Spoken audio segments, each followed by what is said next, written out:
What's up YouTube? Today we're doing an anti-vlog. What's he looking at? The fuck are you looking at? If you look at most fitness professionals' vlogs, it's basically a full-time job. No wonder they can stay in shape when their day looks like this. I wake up with the sun and then I go for a quick morning walk, and then after that I get home, I start making breakfast, and after breakfast I hand brew my coffee, and after that, while I wait for the caffeine to kick in, I do some gratitude journaling. And then I go to the gym once I'm caffeinated, and I start with a 20-minute light stretch. Afterwards I do my weight training session, and then I follow it up with some cardio, and then some...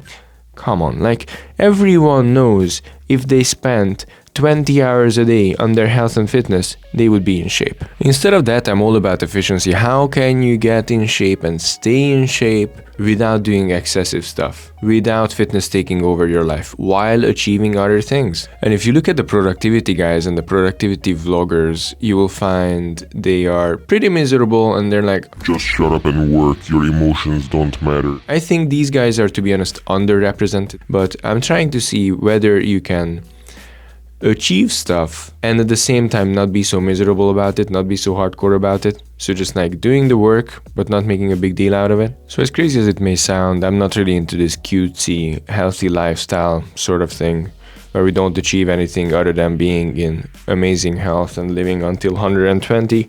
I do want to achieve things as well, but if you go to the achiever side of things, everyone's miserable, and most people other than pretty much like Hormozy are pretty out of shape as well. So I'm trying to find a balance here.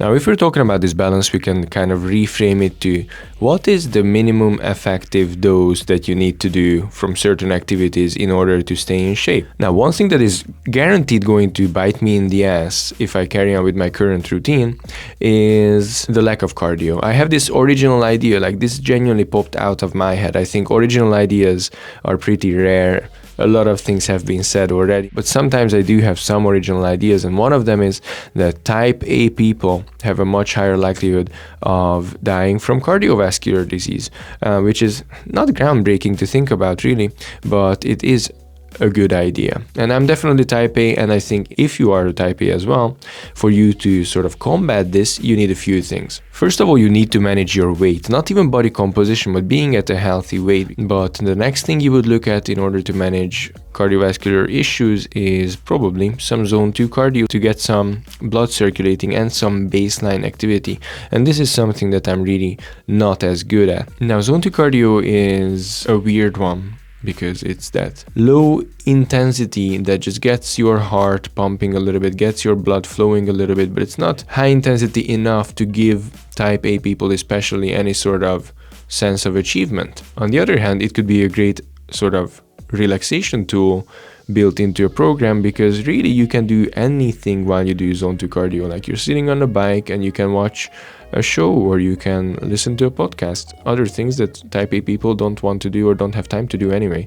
So this is again why it's harder to incorporate that zone 2 cardio. So with the lack of baseline activity and zone 2 cardio, you can technically call me a couch potato, or more accurately a sort of working desk potato, but I'm in much better health and much better shape than most even very active people are. So again, the goal is not to do endless activity and stay in shape via that, because it's not realistic for most people we work with especially, but to figure out what the minimum is that you can stick with that still helps you get and stay in shape. So that's the long way of saying that this will be a day in my life doing a lot of work, very little activity, and paying 100% attention to my food, a combination of which results in me staying in shape year-round. When I'm at home, I try keeping my caffeine intake for as late as possible, so I just start with water, some glutamine in it, and some electrolytes. Nowadays I do Element, not because it's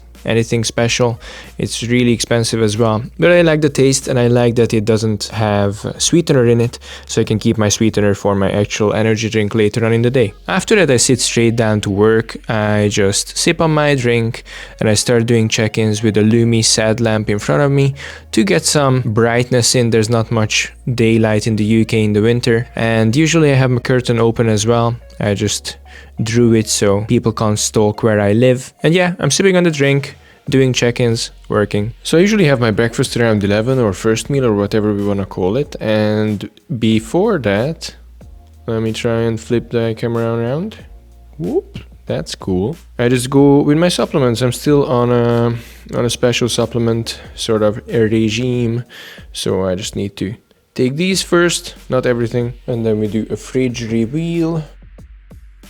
Quite a sad one, really. So I buy my protein pre-cooked a lot of the time, especially the first half of the week, because 1, it takes time to cook, and 2, it's smelly to cook it. So sometimes I don't want to stink up the place, so I just buy it cooked, especially the first half of the week. I usually do my grains in the Instant Pot. I usually just chug a kilo of quinoa and buckwheat mix in there. It's mostly actually for the I dropped my microphone. For the fiber, so I used to do a lot of rice, but in order to increase my fiber intake, I wanted to just do different other grains, actually. I'm not amazing at my vegetable intake either, so again, just to supplement for that fiber instead. Now, vegetable intake is again something that I definitely should improve on, and I definitely do better on the second half of the week. And usually when I do, I just do it in the steamer or in the air fryer. I actually have basically a lot of equipment to make cooking as low effort as possible. So I have the steamer there, and then I have the air fryer here. It's a double air fryer, so I just use the left one for protein only and the right one for vegetables only. So the recommended average fiber intake is around 25 to 30 grams per day for most people. I do between 35 and 50 grams, so again, this is why the grains come in really handy. And the other tool that I'm using basically is just a high amount of fruit intake. I do think that a lot of people struggle to take in enough vegetables, mostly because they just don't know a large variety of it. So I think even though vegetables are not like the nicest thing to eat, a lot of people could just make some effort getting to know different vegetables, and I'm sure that everyone would find something that they really love, you know. And the other mistake is a lot of people that don't eat vegetables are completely fruit phobic, whereas fruit is a really low-hanging fruit when it comes to just getting some micronutrients in there, some fiber in there. Still not that many calories, and especially for people that don't want to eat vegetables. So therefore I keep a large variety of fruit as well in my fridge as well. It's pretty much stocked up, and the freezer is full of frozen fruit as well. So I keep a high variety as well as amount of fruit that I eat per day. Oh, I didn't say, but I also have one of these a day, so 1 monster per day, sugar-free. I'm actually proud that I went down to only having 1 per day, because at some points my intake was excessive, so now I split one between sort of the morning and the evening.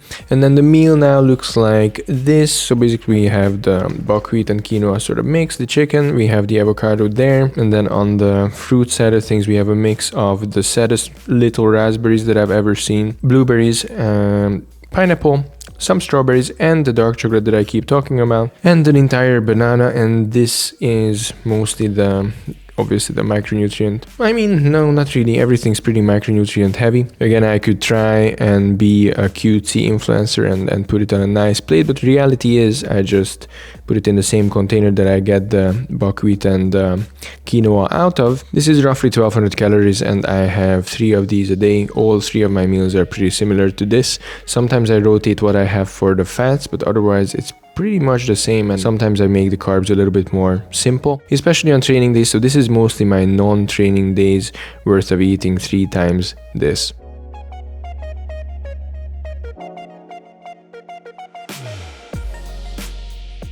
Like I said, my second meal is very similar to the first one. I have quinoa and buckwheat mixed again. I have some white rice this time because I was running out of the quinoa and buckwheat, so I make it last a little bit longer. I have 1 avocado, I have some olives for different phytonutrients, as well as, again, high quality fats, and I have chicken as usual. And then I have a sad amount of frozen pineapples and 1 kiwi with a very, very little amount of dark chocolate as well. Once again, roughly 1200 calories one more time. Now, when I eat my meals is my fun time, so I either watch a video, listen to a podcast if I'm feeling extremely productive, or sometimes have phone calls. So for example, here I'm eating and having a half business, half friendly call with Arcia, my online head coach. Most of these conversations start off friendly, and then we usually end up either talking about clients and clients' progress, or talking about programming and biomechanics a little bit more deep, and then get into an argument. So it was a more friendly, more giggly chat, so we probably didn't talk as much about programming. And then, because I was running out of quinoa and buckwheat, I'm cooking another batch. So I have 1 kilo of quinoa and 1 kilo of buckwheat that I put in my pressure cooker. 2 kilos, that will last me 8 meals. It's 125 grams per meal, so roughly 500 calories worth of carbs, and that will last me another few days. It takes roughly 10 minutes to cook in the pressure cooker, so it's amazing and I don't need to do anything. And then I got straight back into work. I had 2 consultations with new clients, and then I finished off all my online check-ins. And after that, I did the weekly reviews for all my in-person clients as well. So everyone that trains with me in person, I still look at their progress once a week, and we assess how things are going outside of the gym and how their progress is. And then I actually forgot to film my last meal, which was exactly the same as the second meal. Like I said, I just have roughly the same things. It makes my life easier. It makes it easier to structure, makes it easier to quantify and plan ahead. If I just roughly eat the same things, and I only rotate fruit and veg in order to have some micro and phytonutrient diversity, really. Alright, beautiful people, so we had our third meal, and we finished off all the client check-ins and then all the weekly reviews for in-person clients as well. So regardless of you being an in-person client, obviously we look through all your nutrition as well, and every week, once a week, there's a big sort of summary where we draw conclusions on what went well and what we need to improve on. So I did that for all my in-person clients as well, and then I finished with my meal after that at around 10:30 p.m. and that would have been a good time to start sort of winding down for bed and have a good decent amount of sleep. And I really want to incorporate having some time off my devices before bed as well. Just being on my devices all the time is really getting overwhelming, so I'll have to do better on that and have to do some reading before bed. But instead of doing that at 10:30, what I went for is I wrote the newsletter. So we have a newsletter. If you are not subscribed yet, I recommend you do. I will put the link in the description box. The newsletter is more for interesting, unusual health ideas that run through our minds, and we go in detail on those. It's actually very, very, very useful. So I think the newsletter is definitely my personal favorite that we put out of all the content. But I think in terms of the feedback we are getting, all the clients reading that, and everyone is very, very positive about it. So I highly recommend you check it out. You can always unsubscribe if you don't like it, but it's very valuable. So I wrote that, and that will go out every Thursday actually, so I just wrote it for Thursday in advance. It's a really good episode. So yeah, that's a long day, productive day. To be honest, lots of eating. As you can see, I really didn't leave the house. I didn't do that many steps at all. I was 100 million% on my nutrition, and actually you can see that my food volume overall was pretty large. So I have to eat a large amount in order for me to stay in a little bit of a surplus that allows me to build muscle. I will do a training and physique vlog tomorrow actually, so that's what I'm going to start the day with, and I will do a little physique reveal there as well. But if I didn't try to push my food, if I didn't try to be in a surplus, I would be able to eat much less. So my sort of serving of grains wouldn't be as large. I would definitely cut down on fats even more. And actually, for that reason, I really enjoy getting leaner and cutting basically, because it allows me to not spend as much time eating and frankly sitting on the toilet, because when you eat so much, eating and sitting on the toilet is a full-time job basically. So that took a lot of our day away, but otherwise very productive day, very happy day as well, I think. And after this day, I really feel like I did manage to strike that balance that I was aiming for, where I'm not into, oh my god, I'm so holistic and healthy and cute, like all the wellness gratitude influencers, but I'm also not toxic like all the grind influencers where they're just like, oh, just work. I did manage to work, but I did manage to feel good about it, as well as tick off all my health goals. So this is me with a full day of eating and working, checking out.